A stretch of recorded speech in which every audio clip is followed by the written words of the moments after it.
João Bunyan, o sonhador imortal, 1628-1688. Caminhando pelo deserto deste mundo, parei num sítio onde havia uma caverna, a prisão de Bedford. Ali, deitei-me para descansar.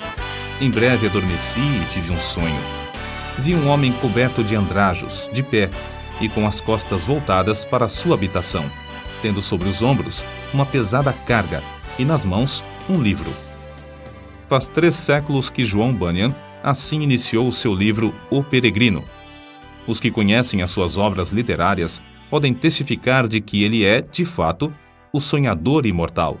Estando ele morto, ainda fala. Contudo, enquanto miríades de crentes conhecem o Peregrino, poucos conhecem a história da vida de oração desse valente pregador. Bunyan, na sua obra Graça Abundante ao Principal dos Pecadores, nos informa que seus pais, apesar de viverem em extrema pobreza, conseguiram ensiná-lo a ler e escrever. Ele mesmo intitulou-se o Principal dos Pecadores. Outros atestam que, mesmo em sua impiedade, jamais foi beberrão ou imoral. Contudo, casou-se com uma moça de família, cujos membros eram crentes fervorosos. Bunyan era funileiro e, como acontecia com todos os funileiros, era paupérrimo. Ele não possuía nem um prato nem uma colher, apenas 2 livros: O Caminho do Homem Simples para os Céus e A Prática da Piedade, obras que seu pai, ao falecer, lhe deixara. Apesar de Bunyan achar algumas coisas que lhe interessavam nesses 2 livros, somente nos cultos é que se sentiu convicto de estar no caminho para o inferno. Descobre-se nos seguintes trechos, transcritos de Graça Abundante ao Principal dos Pecadores, como ele lutava em oração no tempo da sua conversão. Veio-me às mãos uma obra dos Hunters, livro estimado por alguns doutores. Não sabendo julgar os méritos dessas doutrinas, dediquei-me a orar desta maneira: Ó Senhor, não sei julgar entre o erro e a verdade. Senhor, não me abandones por aceitar ou rejeitar essa doutrina cegamente. Se ela for de ti, não me deixes desprezá-la. Se for do diabo, não me deixes abraçá-la. Louvado seja Deus! Ele que me dirigiu a clamar, desconfiando da minha própria sabedoria, ele mesmo me guarda do erro dos Hunters. A Bíblia já era para mim muito preciosa nesse tempo. Enquanto me sentia condenado às penas eternas, admirei-me de como o próximo se esforçava para ganhar bens terrestres, como se esperasse viver aqui eternamente. Se eu pudesse ter a certeza da salvação da minha alma, como me sentiria rico, mesmo que não tivesse mais para comer a não ser feijão. Busquei ao Senhor orando e chorando, e do fundo da alma clamei: Ó Senhor, mostra-me, eu te rogo, que me amas com amor eterno. Logo que clamei, voltaram para mim as palavras, como um eco: Eu te amo com amor eterno. Deitei-me para dormir em paz, e ao acordar, no dia seguinte, a mesma paz permanecia na minha alma. O Senhor me assegurou: Amei-te enquanto vivias no pecado. Amei-te antes, amo-te depois, e amar-te-ei por todo sempre.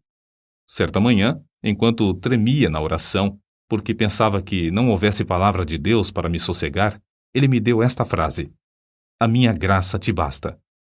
O meu entendimento foi tão iluminado como se o Senhor Jesus olhasse dos céus para mim, pelo telhado da casa, e me dirigisse essas palavras. Voltei para casa chorando, transbordando de gozo e humilhado até o pó. Contudo, certo dia, enquanto andava no campo, a consciência inquieta, de repente essas palavras entraram na minha alma: Tua justiça está nos céus. E parecia que, com os olhos da alma, via Jesus Cristo à destra de Deus, permanecendo ali como minha justiça. Vi, além disso, que não é o meu bom coração que torna a minha justiça melhor, nem que a prejudica, porque a minha justiça é o próprio Cristo, o mesmo ontem, hoje e para sempre. As cadeias, então, caíram-me das pernas. Fiquei livre das angústias. As tentações perderam a força. O horror da severidade de Deus não mais me perturbava, e voltei para casa regozijando-me na graça e no amor de Deus. Não achei na Bíblia a frase: Tua justiça está nos céus, mas achei o qual para nós foi feito por Deus sabedoria e justiça, e santificação e redenção. 1 Coríntios, capítulo 1, versículo 30. E vi que a outra frase era verdade. Enquanto eu assim meditava, o seguinte trecho das Escrituras penetrou no meu espírito com poder. Não pelas obras de justiça que houvéssemos feito, mas segundo a sua misericórdia nos salvou. Assim, fui levantado para as alturas, e me achei nos braços da graça e misericórdia. Antes temia a morte, mas depois clamei: quero morrer. A morte tornou-se para mim uma coisa desejável. Não se vive verdadeiramente antes de passar para outra vida. Oh, pensava eu, esta vida é apenas um sonho em comparação à outra. Foi nessa ocasião que as palavras herdeiros de Deus se tornaram tão cheias de sentido que eu não tenho como explicá-las aqui nesse mundo. Herdeiros de Deus. O próprio Deus é a porção dos santos. Isso vi e disso me admirei, contudo, não posso contar o que vi. Cristo era um Cristo precioso na minha alma. Era o meu gozo, a paz e o triunfo por Cristo eram tão grandes que tive dificuldade em conter-me e ficar deitado.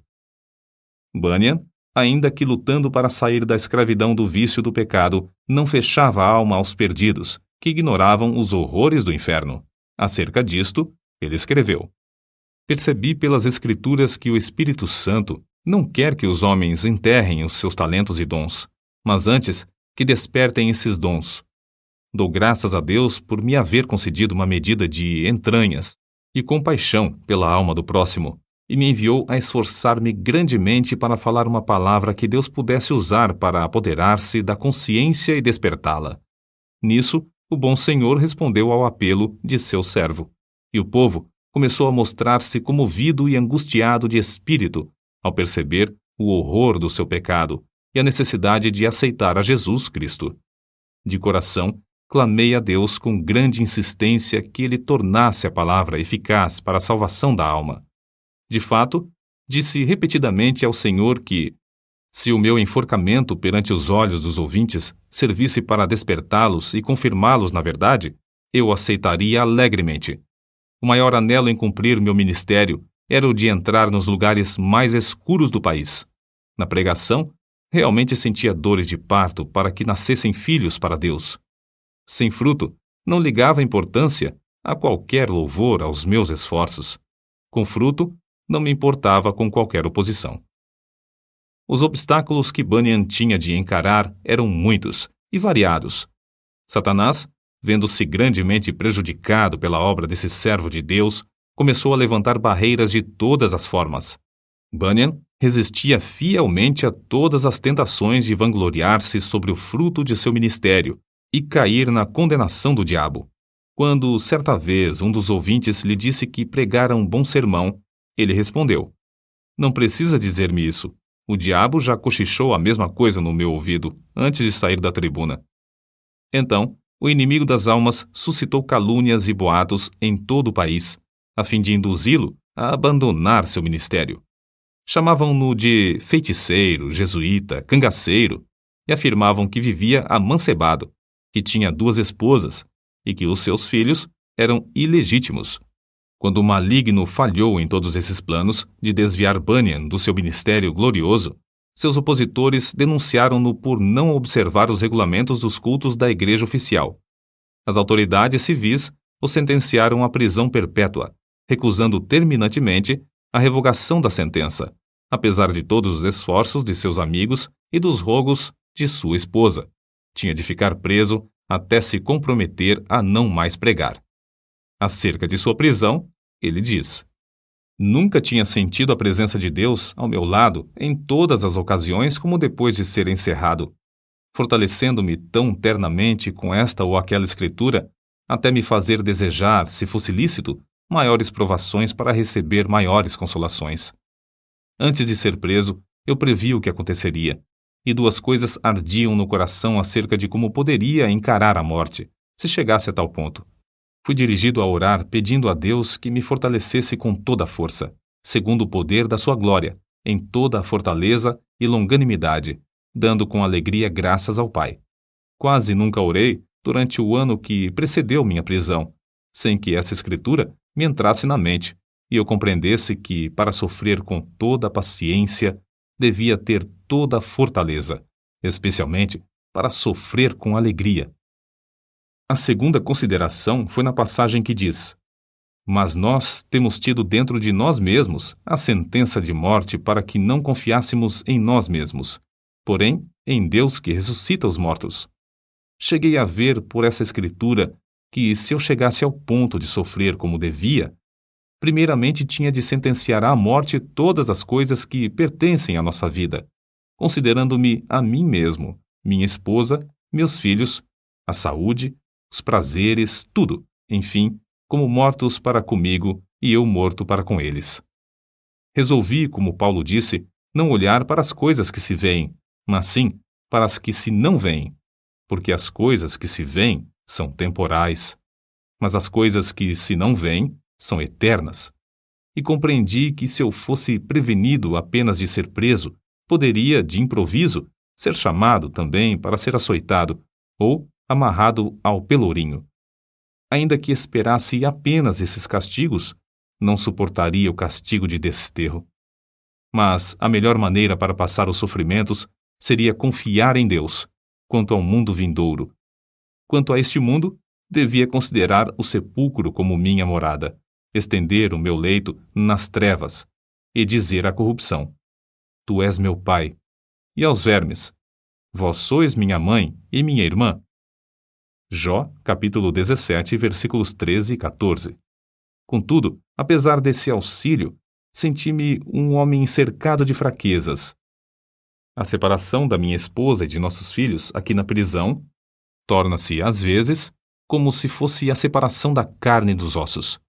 E isto não somente porque me lembro das tribulações e misérias que meus queridos têm de sofrer, especialmente a filhinha cega. Minha pobre filha, quão triste é a tua porção neste mundo. Serás maltratada, pedirás esmolas, passarás fome, frio, nudez e outras calamidades. Oh, os sofrimentos da minha ceguinha quebrar-me-iam o coração aos pedaços.